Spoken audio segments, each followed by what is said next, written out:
विद्यार्थियों, आज फिर अपन ले रहे हैं गणितात्मक क्वेश्चंस न्यूमेरिकल टाइप में। अब इसमें आपको पहला क्वेश्चन दिया है, एक्स ने 1 अप्रैल 2020 को 2 लाख से व्यवसाय प्रारंभ किया। 31 मार्च 2021 को उसकी संपत्तियां एवं दायित्व एसेट एंड लायबिलिटीज क्रमशः 5 लाख रुपए, 2,70,000 रुपए थे। उसकी अंतिम पूंजी तथा वर्ष के दौरान कमाए गए लाभ की गणना कीजिए।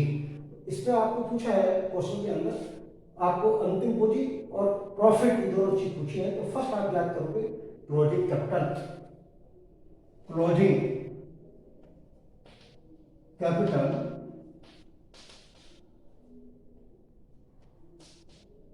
क्लोजिंग कैपिटल बराबर asset, total asset minus total liabilities.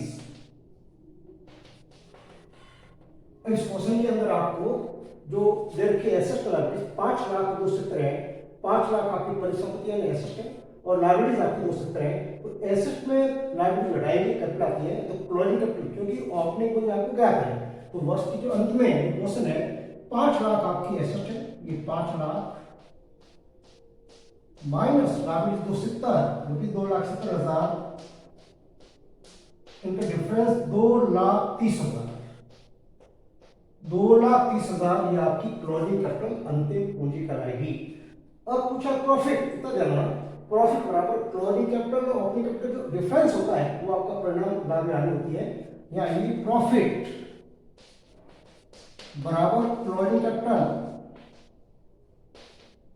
Closing capital minus opening capital. दोनों पूंजी जो अंतर होता है वो परिणाम होता है लाभ या हानि। अब अंतिम पूंजी यदि आपने याद की 2,30,000 रुपीज, 2,30,000 माइनस ओपनिंग कैपिटल आपकी 2 लाख है, क्योंकि 1 अप्रैल 2020 को 2 लाख से बिजनेस प्रारंभ किया था, माइनस 2 लाख रुपए बराबर 30,000 रुपये आपका डिफरेंस है। ये आपका वर्ष के दौरान हुआ लाभ है 30,000। पूरा समझे?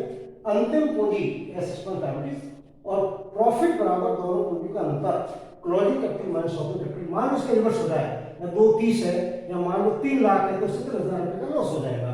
जबकि अंतिम पूंजी 2,30 है और ओपनिंग 2 लाख है तो बढ़ी हुई जो डिफरेंस है वो आपका प्रॉफिट का है। निम्न सूचनाओं के आधार पर प्रारंभिक पूंजी ज्ञात कीजिए। Asset 9 lakh, liability 4,20। वर्ष के दौरान स्वामी ने 90,000 रुपये की अतिरिक्त पूंजी लगाई। वर्ष के दौरान व्यापार में स्वामी के आहरण 1,90,000 रुपये। वर्ष फर्म ने वर्ष के दौरान 1,25,000 का लाभ कमाया। इसमें एक चीज पूछी आपकी ओपनिंग कैपिटल, प्रारंभिक पूंजी। तो फर्स्ट आपको ज्ञात करना पड़ेगा क्लोजिंग कैपिटल। अभी आपने जैसे पिछले क्वेश्चन में ज्ञात किया एसेट आपको ज्ञात है, लायबिलिटी ज्ञात है, तो फर्स्ट ज्ञात होगा क्लोजिंग कैपिटल। क्लोजिंग कैपिटल बराबर एसेट, टोटल एसेट या एसेट माइनस टोटल लायबिलिटीज।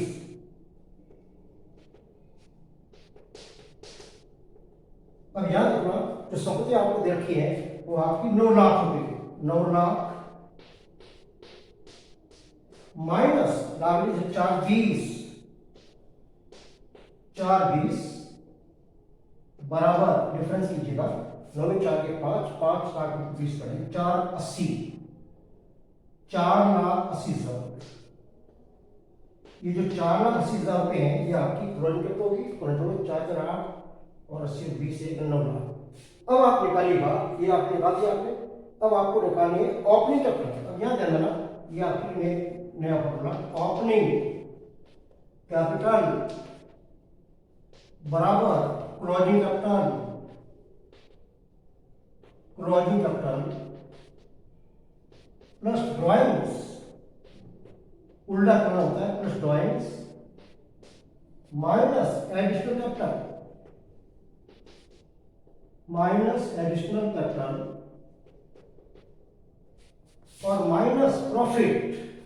यहां लिखता हूं, जगह नहीं है, माइनस प्रॉफिट, माइनस प्रॉफिट। अब क्लोजिंग कैपिटल में ड्राइंग्स को जोड़ना है, एडिशनल कैपिटल प्रॉफिट को घटाना है। अब इस क्वेश्चन को देखिए, इसमें कहा है फर्स्ट क्लोजिंग कैपिटल की आपने ज्ञात की है कितनी है 4,80, यानी रुपये 4,80,000 ये आपकी क्लोजिंग कैपिटल और प्लस ड्राइंग्स दूसरे क्वेश्चन में स्वामी की आय 190 प्लस 1,90,000 माइनस एडिशनल कैपिटल वर्ष के दौरान जो बिजनेस को बढ़ाने के लिए पैसा लगाया है वो है आपकी 90,000 रुपये माइनस 90,000 और हमारा जो प्रॉफिट हमेशा जो अंत में जुड़ी हुई थी पूंजी में माइनस प्रॉफिट 25 माइनस 1,25,000। अब जो परिणाम आएगा ये आपकी कलाई की ओपनिंग कैपिटल 4,80,000 प्लस 1,90,000 माइनस 90,000 और माइनस 1,25,000। ये परिणाम आएगा 4,55,000। 4,55,000 ये आपकी ऑप्शन कैपिटल रहेगी रुपीज 4,55,000। इसको पूरा समझे। फर्स्ट आपने आपकी ये क्लोजिंग कैपिटल एसेट में आपकी लड़ाई। अब आप देखिए ओपनिंग कैपिटल में आपको रिवर्स करना पड़ता है क्योंकि क्लोजिंग कैपिटल में ड्रॉइंग्स कटा हुआ होता है, प्रॉफिट जुड़ा हुआ होता है, एडिशनल कैपिटल जुड़ी होती है। अब इसमें क्या करेंगे आप क्लोजिंग कैपिटल प्लस ड्रॉइंग्स और माइनस एडिशनल कैपिटल और माइनस प्रॉफिट। तो 4 से आपकी जो अभी आपने याद किया है क्लोजिंग कैपिटल है प्लस 190 जो आपका ड्रॉइंग से व्यापार के स्वामी ने घरेलू क्वेश्चन निकाला है माइनस 90,000 एक्स्ट्रा पूंजी और माइनस 25 ये आपका प्रॉफिट। अगला क्वेश्चन निम्नलिखित खातों में वृद्धि यदि ये कोई वृद्धि हो रही है ये आपको मदद दे रखी है 3 प्रकार के मदद हैं। इसमें आपके पर्सनल भी है, रियल अकाउंट भी है और नॉमिनल लाभांश खाते भी है। तो वृद्धि होने का लेखा किस पक्ष में किया जाएगा? डीआरएसईआर प्रकृति एसेट है, लायबिलिटी है, रेवेन्यू है, एक्सपेंसेस है। तो फर्स्ट आपका फर्नीचर बढ़ेगा तो होगा डीआर डेबिट। प्रकृति एसेट आप जानते हैं परिसंपत्ति एसेट है फर्नीचर। फिर सेकंड नंबर कैश भी आपके डेबिट होगा एसेट है जब वृद्धि होगी तो। और प्रकृति ये एसेट कैश की बढ़ने पर डेबिट हिस्सा होगा डीआर होगा और ये आपके एसेट है प्रकृति यानी नेचर। उसके बाद तीसरा है बहुत महत्वपूर्ण प्रोप्राइटर अकाउंट व्यापार के स्वामी का खाते हैं पूंजी। तो पूंजी क्या बढ़ती है होगा क्रेडिट। जब भी व्यापार के स्वामी द्वारा नकद माल कोई एसेट बिजनेस में सौंपता है वो पूंजी बढ़ेगी क्रेडिट होगी। और प्रकृति के कैपिटल ये जो प्रोप्राइटर अकाउंट है इसका सीधा संबंध पूंजी से होता है। नंबर 4 डेटर्स आप जानते हैं ये हमारे ग्राहक है एसेट है ये आपके एसेट है। और संपत्तियों का शेष ढेर होगा बढ़ने पर ये होगा डेबिट। जब भी डेट्स बढ़ेगा डेबिट होगा और आपके एसेट है। क्रेडिटर्स ये आपका दायित्व है ये दायित्व बढ़ने पर होगा क्रेडिट सीआर क्रेडिट और लायबिलिटी। रेंट पे ये आपका डेबिट होगा खर्चा होने पर डेबिट और ये आपका एक्सपेंसेस है ये एक्सपेंसेस।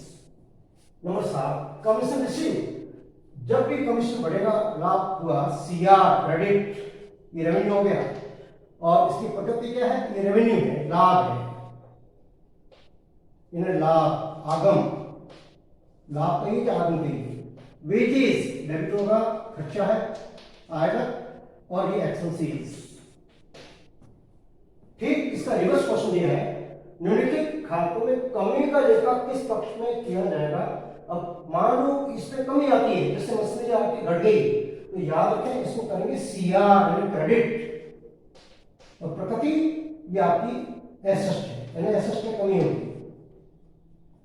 सेकंड कैश क्रेडिट होगा जब भी कम होगा तो सीआर किया जाएगा यानी एसेट। फिर सैलरी पे अब ये देखो ध्यान देना सैलरी आपका खर्चा तो डेबिट होता है लेकिन कमी होगी यानी खर्चे को कैंसिल करना पड़ेगा ना क्रेडिट हो जाएगा। ये क्रेडिट हालांकि सैलरी का डिफरेंस होता है लेकिन हम कमी का मतलब हम प्रीपेड कर एडवांस दे रहे हैं तो क्रेडिट कैंसिल हो जाएगा। और प्रकृति क्या है ये इनकम हो जाएगी आपकी। एक्सपेंसेस में कमी ये एक्सपेंसेस में कमी अर्थात लाभों में वृद्धि लाभों में वृद्धि। उसके बाद डेटर्स जब भी डेट्स में कमी होगी सीआर करेंगे एसेट घटेगी ये एसेट आपकी डेटर्स में क्लाइंट हमारे कस्टमर हमारे ग्राहक एसेट है। निम्न व्यवहारों से लेखांकन समेकन पर प्रभाव। तो देखो ये जो आपको 5 टाइप्स में दिली हमने, इसमें आपको आप जानते हैं कि लेखांकन समीकरण जो अकाउंट में इक्वेशन होता है, आप जानते हैं एसेट बराबर लायबिलिटी प्लस कैपिटल। अब क्या बढ़ा क्या घटा या कुछ करना है। 50,000 का माल खरीदा, स्टॉक प्लस होगा, स्टॉक प्लस और कैश घटेगा, कैश होगा आपका माइनस। स्टॉक में वृद्धि होगी, कैश में कमी होगी। जब भी माल परचेज करेगा आप जानते हैं परचेज अकाउंट या तो कैश, स्टॉक बढ़ रहा है तो स्टॉक प्लस हो जाएगा और कैश में कमी आएगी। 30,000 की लागत का माल 40,000 में 3 बातें तो बात होगी। तो फर्स्ट आप देखना नंबर 1 कैश ये plus rupees 30,000 sorry 40,000। Number 2 stock में कमी, स्टॉक माइनस होगा राशि 30,000 से, ये 30,000 से जो लागत में घटेगा हमेशा। और नंबर 3 कैपिटल लाभ हो रहा है, कैपिटल होगी प्लस रुपये 10,000। अब इसको आप सुने 30,000 की कॉस्ट है, 40,000 बेचा है, तो दोनों का डिफरेंस पूंजी बढ़ेगी, स्टॉक बढ़ेगा 30 और कैश बढ़ाकर 40। वेतन चुकाया अपने सदर अकाउंट को कैसे करते हैं, इसमें कैश माइनस, कैश होगा माइनस और कैपिटल घटेगी, कैपिटल माइनस। कोई भी आगत वे हानि होती है, पूंजी हमेशा कमी, पूंजी में कमी आएगी तो कैश घटेगा, कैश जा रहा है, और वेतन आपका आयकर खर्चा है जिससे पूंजी घटेगी। किराया प्राप्त होगा, cash to rent, cash plus, cash बढ़ेगा और कैपिटल प्लस पूंजी भी बढ़ेगी, लाभ हो रहा है, रेवेन्यू है आगम है। कंप्यूटर फायदा यानी कंप्यूटर अकाउंट या तो कैश, एक एसेट बढ़ी एक एसेट घटी, तो कंप्यूटर प्लस ये कंप्यूटर बढ़ेगा, जानते एसेट बढ़ी, और कैश घटेगा ये माइनस कैश।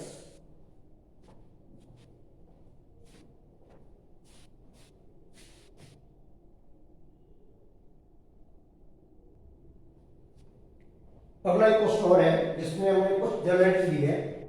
फर्स्ट है निम्न विवरणों की जनरेट दी, हमने मूर्त नमूनों के रूप में माल का उपयोग किया, ये तो गुड्स आपने परचेज किया, कुछ आपने विज्ञापन के दृष्टि से फ्री सैंपल आम पब्लिक में बांट दिया जिससे आपकी बिक्री बढ़ सके। तो फ्री सैंपल अकाउंट दिया खर्चा है, फ्री सैंपल आप कह सकते हैं एडवर्टाइजमेंट, विज्ञापन, एडवर्टाइजमेंट अकाउंट दिया टू परचेज। जब भी माल आप परचेज करते हैं डेबिट होता है, लेकिन स्टॉक में कमी हो रही है तो फ्री सैंपल आपका विज्ञापन का खर्चा है, फ्री सैंपल अकाउंट दिया टू परचेज, अमाउंट 10,000। एक लेनदार वाई से बकाया 40,000 के डूबत ऋण हो गए। डूबत ऋण का ये अशुद्ध ऋण जो ये वाई नाम का जो हमारा क्लाइंट है, लेनदार है, वो दिवालिया ग्रस्त हो गया, उससे राशि अशुद्ध होगी, बेडस होगी, बेडस आपकी हानि है, बेडस अकाउंट दिया, बेडस डूबत ऋण कह सकते हैं, बेडस अकाउंट दिया टू वाई, वाई हमारा लेनदार है, इसको क्रेडिट करना पड़ेगा क्योंकि दिवालिया हो गया, राशि 40,000 टू वाई से बेडस अकाउंट दिया आपको वाई। कंप्यूटर पर 5,000 रुपए, फर्नीचर पर 2,000 रुपए का मूल्यांकन डेप्रिसिएशन। याद रखें जो स्थायी संपत्ति होती है उसके जो प्रयोग करते हैं उसकी लागत कराता है मूल्यह्रास, डेप्रिसिएशन, और हानि एक प्रकार का एक्सपेंसेस समझे, नाम और खाता डेप्रिसिएशन अकाउंट दिया, डेप्रिसिएशन अकाउंट दिया टू संपत्तियों के मूल्य में कमी आ रही है, टू कंप्यूटर, दो संपत्तियां हैं, टू फर्नीचर। अब यहां देखना कंप्यूटर का मूल्य घटा 5,000 रुपए और फर्नीचर का 2,000 रुपए, कुल डेप्ट होगा 7,000। इसमें आपने एंट्री डेप्ट अकाउंट दिया, ये नामांतर खाता हानि है, डेबिट होगा, और कंप्यूटर फर्नीचर आपकी परिसंपत्तियां एसेट है, उनके मूल्य में कमी आई है, जब एसेट बढ़ेगी सीआर होगी। वर्ष के अंत में ज्ञात हुआ कि एक मदद के बिल का भुगतान करना बाकी है, अगर आउटस्टैंडिंग। याद रखें किसी प्रकार का जो आय का खर्चा होता है, चुकाया बाकी होता है, तो उसका नाम होता है आउटस्टैंडिंग, जो कि पर्सनल अकाउंट रहता है। तो यहाँ होगा आपका रिपेयर अकाउंट दिया खर्चा, यह आय का खर्चा है to outstanding, to outstanding repairs,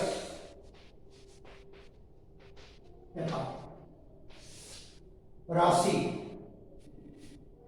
दी नहीं है जो भी अमाउंट होगा माना कि 1000 रुपये, रुपीज 1000 माना, या 1000 दिया और 1000 आप समय मान लो रुपये चुका दिया तो रुपये अकाउंट में कैसे करते हैं, चुकाना बाकी है, ड्यू है, बाकी है, बकाया है, तब तो आप उसमें रिक्वेस्ट आएगा खर्चा है ना, एक्सपेंसेस नामा दिखाता है, आउट उसमें रिक्वेस्ट एक पर्सनल अकाउंट है। नंबर 5 वर्ष के अंत में ज्ञात हुआ कि वेतन के 6000 अग्रिम चुकाने प्रीपेड, यानी सैलरी को कैंसिल करना है, प्रीपेड सैलरी अकाउंट दिया टू सैलरी, इसी क्या खर्चा कम होगा, प्रीपेड सैलरी पर्सनल अकाउंट है, राशि 6000।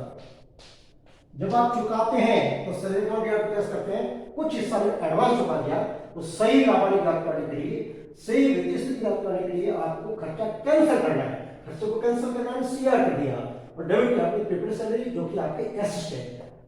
नंबर 6 पूंजी पर ब्याज लगाना है, याद रखें व्यापार में जो पूंजी होती है उस पर ब्याज फर्म के लिए, व्यापार के लिए हानि है और पूंजी बढ़ती है। यहां देखना इंटरेस्ट ऑन कैपिटल अकाउंट दिया खर्चा है, टू कैपिटल अकाउंट राशि 5000। और एक और मैं आपको बात समझा रहा हूं, यदि आपको इस ये तो एंट्री होगी आपकी इंटरेस्ट ऑन कैपिटल अकाउंट दिया आपको कैपिटल, लेकिन आपको पूछा जाए कि लेखांकन समीकरण पर क्या प्रभाव पड़ेगा, जीरो नील, यानी कैपिटल शेयर में पूंजी बढ़ी और इंटरेस्ट ऑन कैपिटल में आपका खर्चे से वापस पूंजी बढ़ जाएगी तो पूंजी पर प्रभाव नहीं हो जाएगा। इंटरेस्ट ऑन कैपिटल पूंजी बढ़ेगी और कैपिटल अकाउंट शेयर से पूंजी बढ़ेगी तो प्लस आपका 5000 पूंजी बढ़ी, 5000 आपका खर्चा में घटा, नेट प्रभाव रहेगा लेखांकन समीकरण। लेकिन एंट्री पूछी आपसे तो इंटरेस्ट ऑन कैपिटल अकाउंट दिया तो कैपिटल। नंबर 7 दान में दिए नकद, चेक जो है और माल, चैरिटी अकाउंट दिया नामा दिखाता है, टू अब क्या दे रहे हैं, टू कैश, उसको कहता जारी है कैश, टू बैंक चेक से पेमेंट करें, हमारा पेमेंट कौन करेगा, हमारी ओर से बैंक, और टू परचेज यानी माल जो खरीदा है उसका हिस्सा कुछ दाम दें। अब याद है नकद 5000, चेक से 2000, माल 3000, कुल चैरिटी रेडी 10,000। पूरा समय चैरिटी नामा दिखाता है, हानि खर्चा है, डियर हो रहा है, कैश जारी है, बैंक पर्सनल अकाउंट है, हमारी ओर से बैंक पे करेगी कुल अनाज को 2000 और टू परचेज तो माल परचेज तो उसमें से कमी आ रही है, सीआर कर रही है।